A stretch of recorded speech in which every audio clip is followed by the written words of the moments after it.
O poeta e a moça que não sonhava. Olhos de Roxane. Capítulo 1.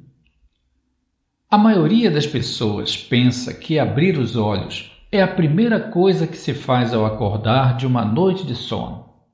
Mas nem sempre é assim. Às vezes, nossos sentidos podem ser despertados mesmo antes do movimentar das pálpebras, seja por um canto de um pássaro, por uma brisa que toca o nosso rosto, ou quem sabe pelo aroma de um bom café.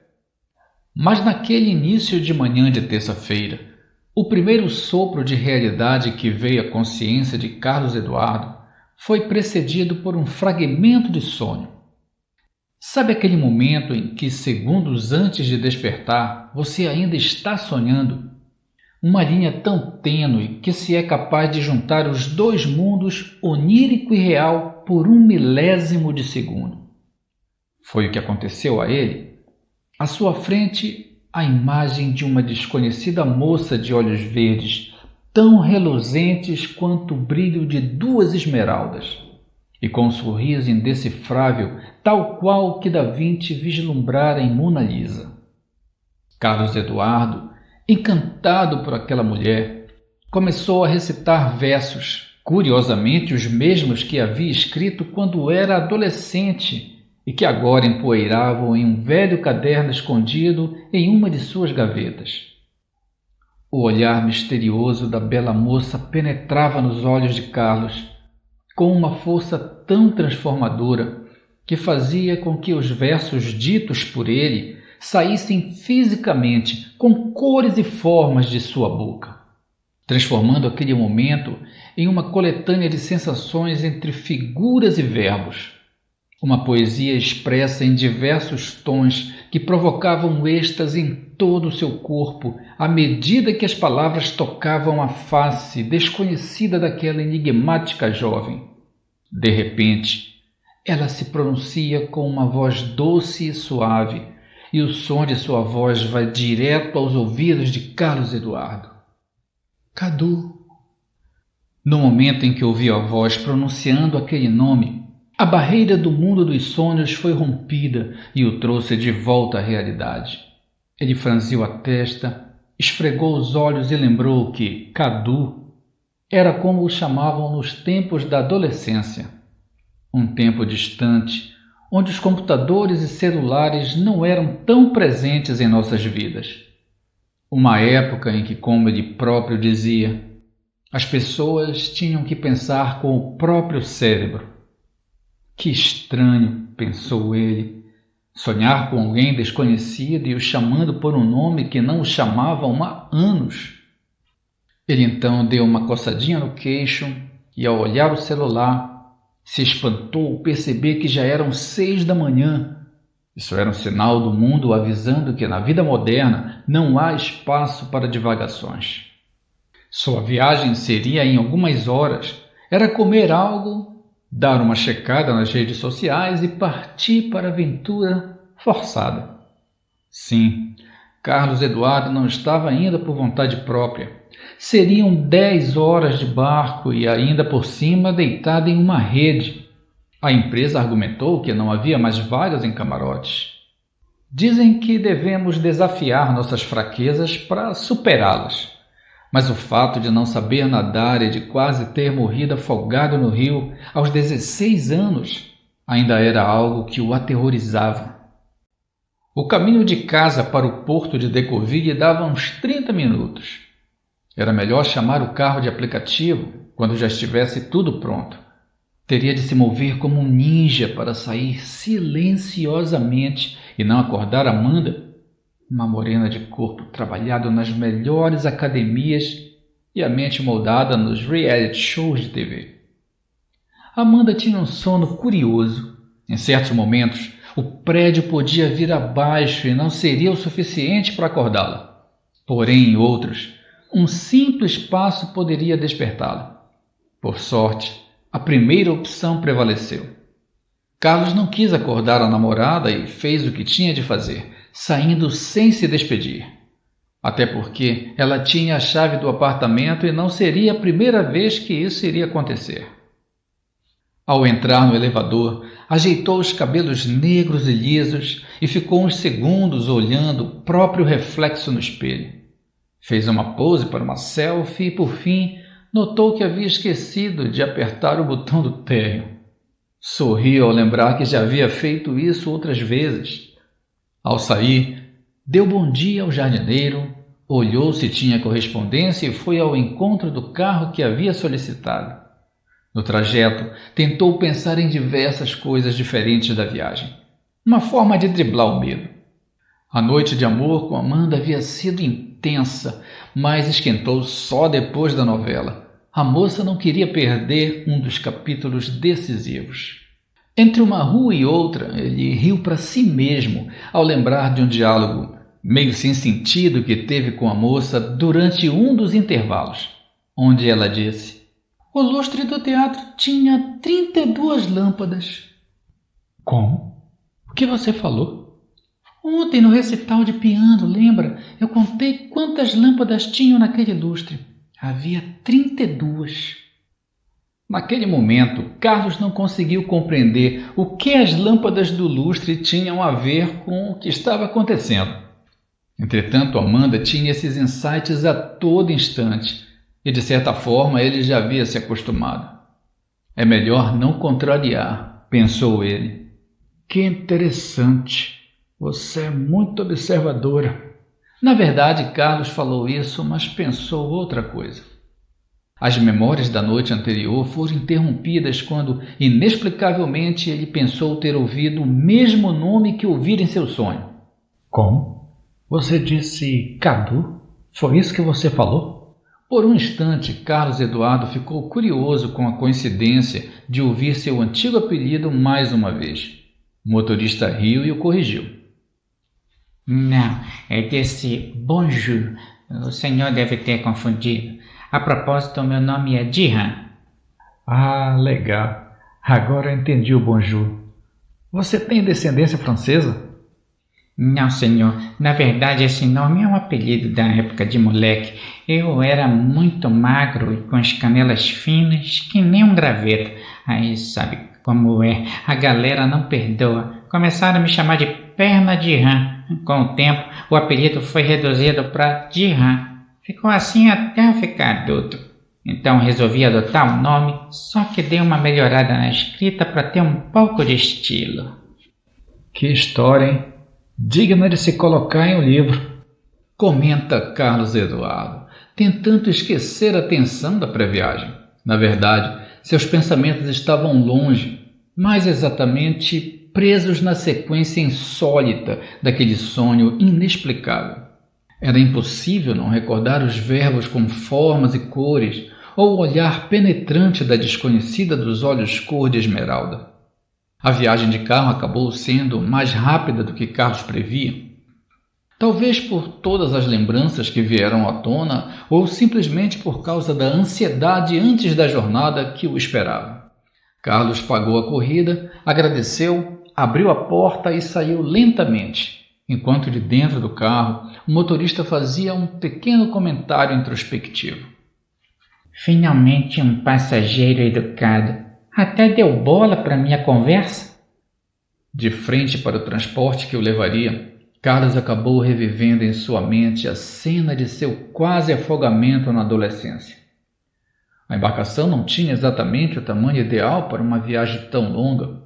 Pelo menos foi isso que ele pensou. Logo, tal situação lhe pareceu arriscada. Deixa eu ver aqui no app. Qual a previsão do tempo pelas próximas 10 horas? Uma avalanche de perguntas brotava em suas reflexões. Perguntas colaboram para a evolução do mundo.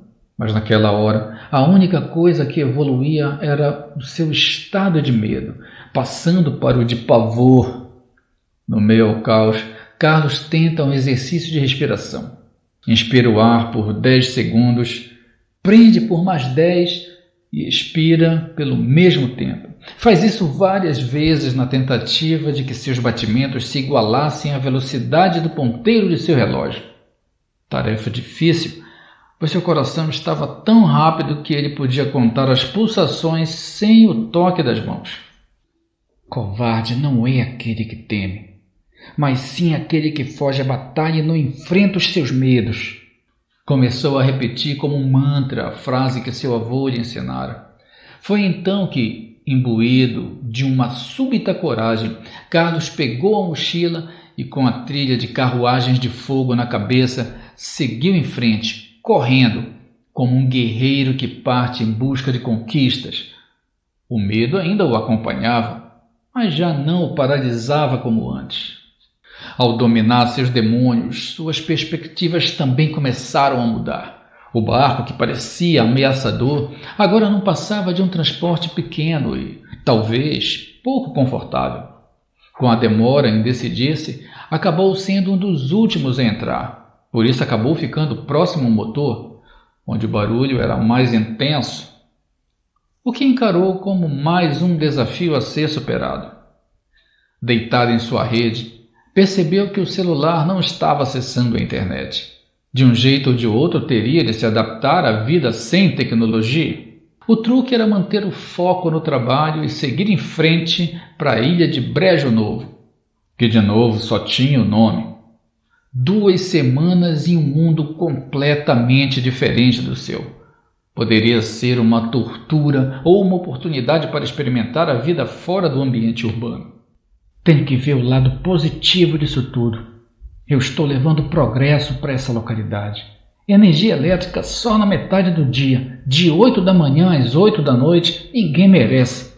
Que venha o projeto da luz 24 horas.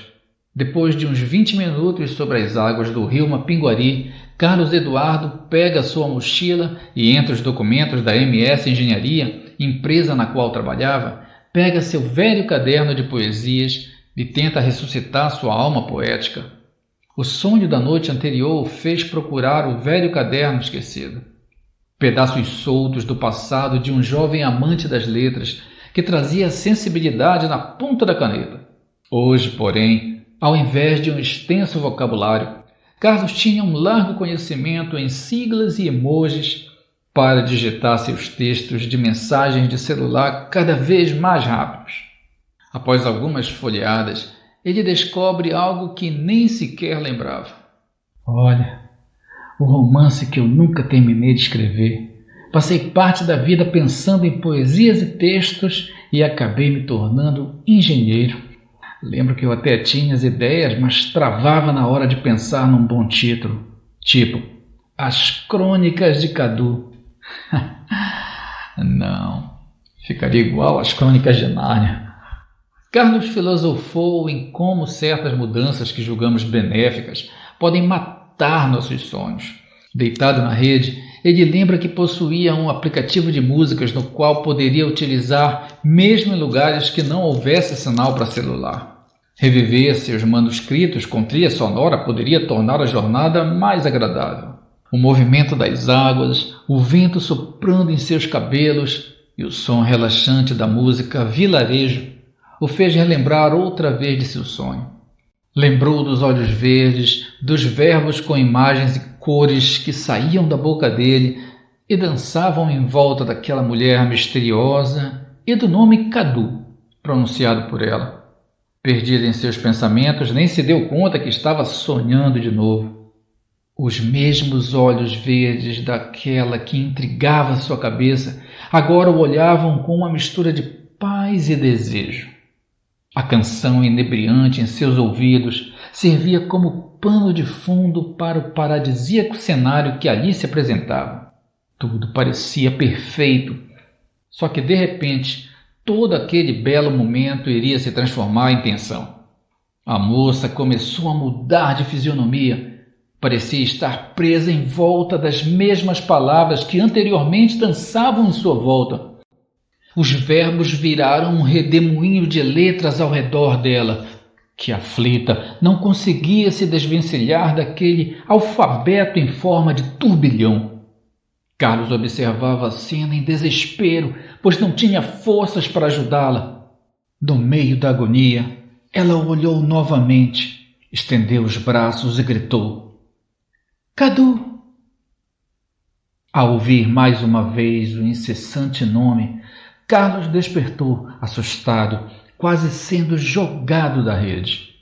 E com susto, acabou deixando cair seu celular no chão do barco. Olá, o moço está com algum problema?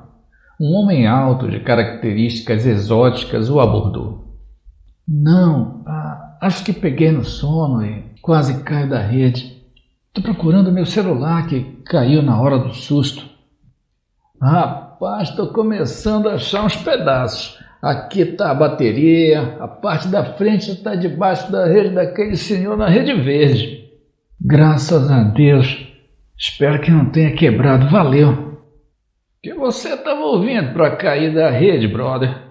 Bom, eu comecei com Marisa Monte, mas na hora da queda estava ouvindo Slipknot. Conheço e curto os dois, mas é uma mudança bem radical. Será que isso influenciou no desfecho trágico do sonho? Pensou Carlos Eduardo, olhando para o fone de ouvido. Eu me chamo Apolinásio Jackson, homenagens ao meu avô e ao grande rei do ritmo Jackson do Pandeiro, mas todo mundo me chama de Poli. Bem original. O meu é... Por alguns segundos, Carlos Eduardo hesitou em dizer seu nome, até que olhou para Poli com firmeza e disse: Me chamo Cadu. Os sonhos acabaram fazendo com que Carlos não só voltasse a querer escrever, como também o fez querer resgatar o passado que deixara para trás. Gostei! Cadu e Poli, parece até nome de dupla sertaneja. Poli era uma pessoa difícil de não ser notada. 1,85 m de altura, cabelos bem lisos como os dos índios amazônicos, porém meio loiros como os de um surfista estrangeiro, olhos puxados ao estilo asiático, mas azuis como um legítimo europeu. Tudo isso contrastando com sua pele bem morena queimada pelo sol. Carlos, que a partir daquele momento assumiria o nome de Cadu, ao se deparar com aquela figura tão peculiar, lembrou de um trecho de uma música que falava sobre globalização e miscigenação, onde a letra descrevia uma pessoa com as características bem próximas à de seu novo amigo. Um índio japonês de descendência afro-greco-americana. Após as apresentações, os dois ficaram conversando por horas. Poli tinha nascido em Brejo Novo, mas não voltava à cidade há uns 5 anos, e Cadu tinha 1000 curiosidades a respeito do lugar para onde ia. Combinação perfeita para muito assunto. É incrível como o tempo passa rápido quando estamos em uma boa conversa. Poli era um músico multi-instrumentista, tocava violão e gaita, mas sua especialidade era com percussão. Por isso, sempre levava um bongô no meio da bagagem. Depois do almoço, pegou o instrumento e logo começaram a cantar algumas músicas. As pessoas ao redor não demoraram a se aproximar. Uma boa conversa faz a hora andar mais rápido, e se ela vier acompanhada de música, aí as horas voam. Entre uma cantoria e um picolé de frutas que estavam sendo vendidos no barco para hidratar a garganta, não demorou muito para as 10 horas passarem e logo já estavam avistando a frente do lugarejo. Do barco dava para ver um grupo de pessoas no trapiche. Pareciam olhar admiradas, à espera dos passageiros. Poli explicou que aquilo era comum. Como não havia muitas atrações, um simples desembarque já virava motivo de curiosidade. De repente, a voz do comandante interrompeu a prosa. Atenção, tripulação. Vamos ter que atracar a alguns metros da ilha, por causa dos bancos de areia. Por favor, aguardem a chegada dos barcos de apoio. Eles os levarão até a margem de Brejo Novo. Peguem suas bagagens e se organizem em fila para evitar tumulto. Diante de tanto entretenimento, Cadu até tinha esquecido do medo de andar de barco. Porém, bastou ouvir o aviso de desembarque para que os temores voltassem a assombrá-lo. Que negócio é esse de barco de apoio? Ele é menor do que este que estamos?